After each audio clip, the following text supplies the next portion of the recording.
इसमें हम लोग अल्काइल हैलाइड का केमिकल रिएक्शन देखने वाले हैं। ठीक है, केमिकल रिएक्शन का मतलब क्या होता है? तो केमिकल रिएक्शन का मतलब होता है आरएक्स ग्रुप का टूटना। आरएक्स ग्रुप जो टूटता है यहाँ पे वो किस टाइप से टूटेगा? तो देखिए, सबसे पहले समझिए कि ये जो ग्रुप होता है टूटता है, इसके पास नेगेटिव इलेक्ट्रोनेगेटिविटी बहुत ज्यादा होता है, इसीलिए इसके पास नेगेटिव पार्ट आता है, इसके पास पॉजिटिव जाता है। ठीक है, इतना समझ में आ गया। इसीलिए यहाँ पे हो सकता है, क्या हो सकता है? न्यूक्लियोफिलिक सब्स्टिट्यूशन रिएक्शन यहाँ पे हो सकता है। ठीक है, क्या हो सकता है? न्यूक्लियोफिलिक। दूसरा इसका एलिमिनेशन रिएक्शन भी होता है, और तीसरा जो होता है वो उसको हम लोग बोल सकते हैं, जिसको हम लोग बोलते हैं कि ये मेटल के साथ रिएक्शन भी करता है, जो हम लोग पढ़े होंगे। अब उर्ज रिएक्शन क्या होता है, तो उर्ज रिएक्शन भी पार्टिसिपेट करता है। ठीक है, फिर हम लोग छोटा सा और प्यार सा डायग्राम के द्वारा हम लोग इसका केमिकल रिएक्शन को समझने की कोशिश करते हैं, और आप लोग को समझना बहुत जरूरी, आप समझ जाइए। ठीक है, सबसे पहले देखिए ये है, इससे जो है हम लोग बहुत सारा चीज बना सकते हैं।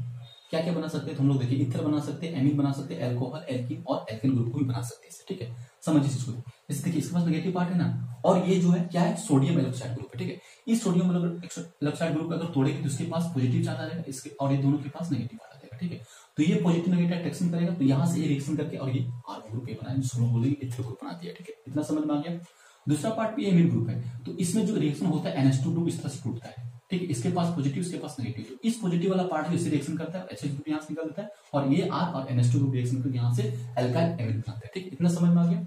दूसरा में क्या होता है? इसके पास जो होता है पॉजिटिव, इसके पास नेगेटिव, तो इस पॉजिटिव वाला बॉन्ड इससे रिएक्शन करेगा, KX निकालेगा, यहाँ से ये बॉन्ड का रिएक्शन करके यहाँ पे अल्कोहल ROH ग्रुप बनाता है, जिसको अल्कोहल ग्रुप कहते हैं। एल्कीन ग्रुप में क्या होता है? थोड़ा ध्यान दीजिएगा। ये देखिए, ये एक्वस KOH से बना है अल्कोहल, और अल्कोहलिक KOH से बनेगा एल्कीन। ये जो होता है, जब हम लोग अल्काइल हैलाइड को KOH अल्कोहलिक से रिएक्शन करते हैं, तो उसको एलिमिनेशन रिएक्शन करते हैं। ठीक है, एलिमिनेशन रिएक्शन क्या होता है नहीं होता, अगर आप कमेंट कीजिएगा तो फिर वीडियो बना दूंगा। ठीक है, आप कमेंट कर सकते हैं। दूसरा चीज देखिए, हम लोग जो तीनों रिएक्शन देखे ना, ये तीनों रिएक्शन जो होता है इसको लोग बोलते हैं न्यूक्लियोफिलिक सब्स्टिट्यूशन रिएक्शन। अब ये क्या होता है नहीं होता है, अगर इस पर आप कमेंट कीजिएगा तो इस पर वीडियो बनाने की कोशिश करूंगा और बना दूंगा। ठीक है, इतना तक समझ में आ गया।